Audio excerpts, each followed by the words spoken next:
Our guest speaker grew up in Trevorton, Pennsylvania, graduated from high school and Susquehanna University.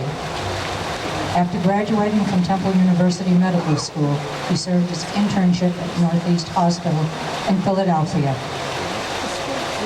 He entered the U.S. Army and served with the Medical Corps in Okinawa, being discharged in 1963 with the rank of captain. He then moved to Orange, where he set up private practice with a brief interlude for the U.S. Indian Health System and part-time urgent medical care in Springfield. He served on the Athol Memorial Hospital staff from 1963 to 2012 and was a chartered diplomat, American Board of Family Medicine from 1971 to 2014. He served the Orange Board of Health approximately 10 years, Orange Recreation Association, the Airport Commission, Orange Methodist Church, and was Vice President of the Mass Academy of Family Practice. He moved to Athol in 1982, where he served on the Board of Health about 10 years. He was elected to the Athol Board of Selectmen in 2001 and served until 2011. Married Edith Thorpe in 1985. They have 4 children, 4 grandchildren, and 1 great-grandchild. Please welcome Dr. Wayne Miller.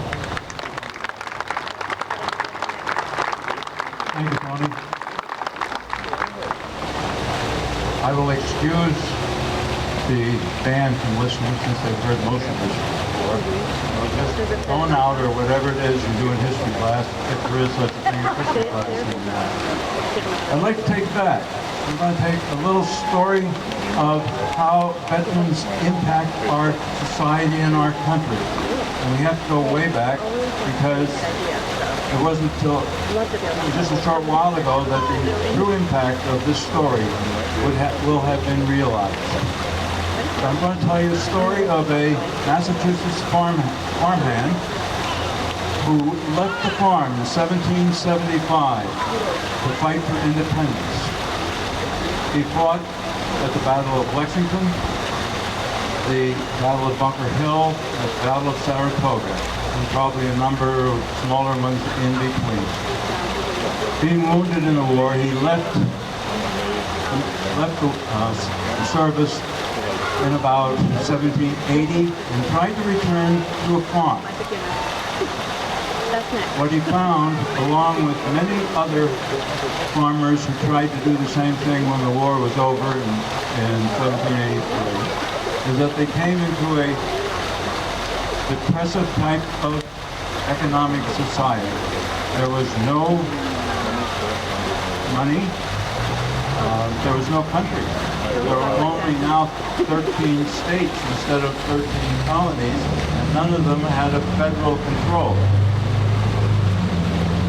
The European financiers were squeezing the American financiers to get their money that they had loaned us to fight the war, and the American financiers were squeezing the farmers to get the money that they had loaned out to the farmers to keep their farm going, since they didn't have anywhere to sell their farm goods. There was no market.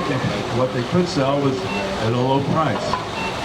So we had an epidemic of foreclosed small farms throughout this area of Massachusetts. So what do you do when you can't feed your family, when you can't keep your business going, and when you're facing absolute financial despair? Well, what this fellow did, he picked up about 150 members of similar destitute farmers, and they formed what was at that time called a rebellion.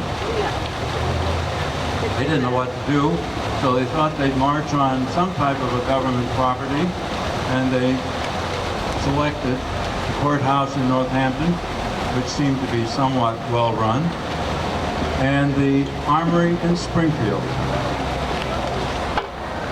and marched Those 50 miles by the crow flies, a lot longer if you have to go through the roads of revolutionary time America.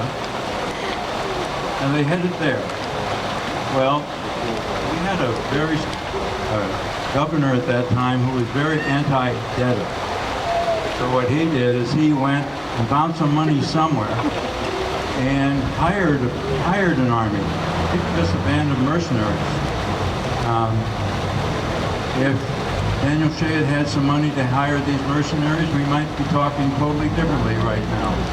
But they came in contact with those poor farmers, and the army was bigger, better financed, and better gunned. And they chased them back from the Springfield until they ended in the town of Petersham, where the so-called rebellion was put down. Those farmers, or at least their leaders, were arrested, tried, convicted, and given death sentences.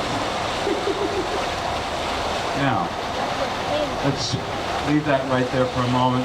Let's come forward 150 years. 1927, the town of Petersham.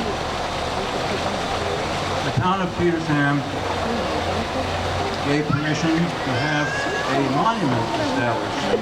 This was a solid monument. I don't know who sponsored it. We couldn't find out. Maybe Petersham will have some records. It's probably still standing on North Main Street. It says something like this, in my paraphrase, that in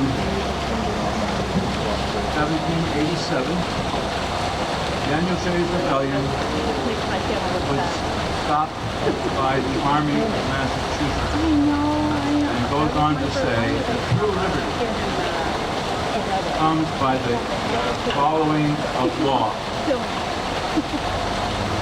Now, there's a lot more story in another 50 years we'll talk about in a minute, but let's go back to our fellows who are sitting in jail under a death sentence.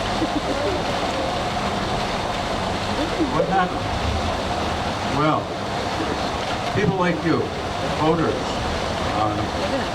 just everyday people, looked at this and heard of it, and they say, what are we doing giving death sentences to people who are only doing what they did for this country for themselves this time so that they have a way of life?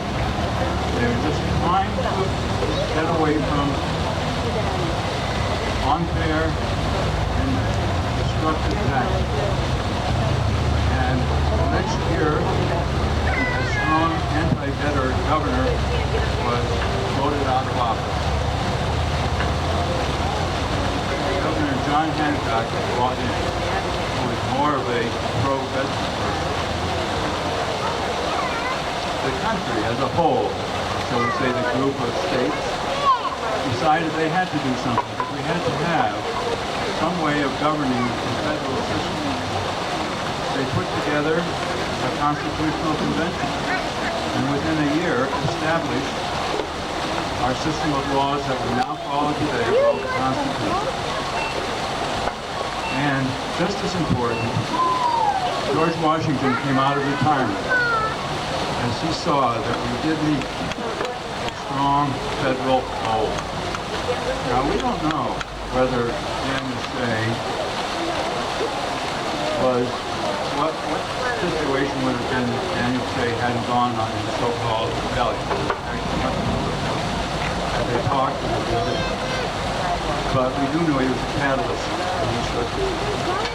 So now let's put forward a little bit to 1987, also in the town of Petersham, where a couple of history teachers from the town of Lincoln Sudbury High School decided that they would like to show that Daniel Shea got a bad rap. And they asked the town if they could put up a monument or a plaque. In this case, it was rather inexpensive and probably still there. But their statement was that to civil liberties and justice. They require you to stand up to and law. And I think that's basically where we are today. Is we have to learn that laws are not for everyone. They aren't even fair to everyone. And you have a right to protest. Daniel Shea and his ragtag army had a major impact on the establishment of our country. But if you heard about him at all in history class while you were going through school, you heard the first version of the Peter Class. It was a ragtag army that was put down by a better financed army. But I think as we look forward, we see the impact that those veterans had to form a catalyst for the development of our country. Now briefly, I'm going to ask you I'm going to put out a couple of challenges that I hope will help. One is that you follow as daughters people the same thing the people of the early country did back then. And stand up for your veterans when you find out they're getting the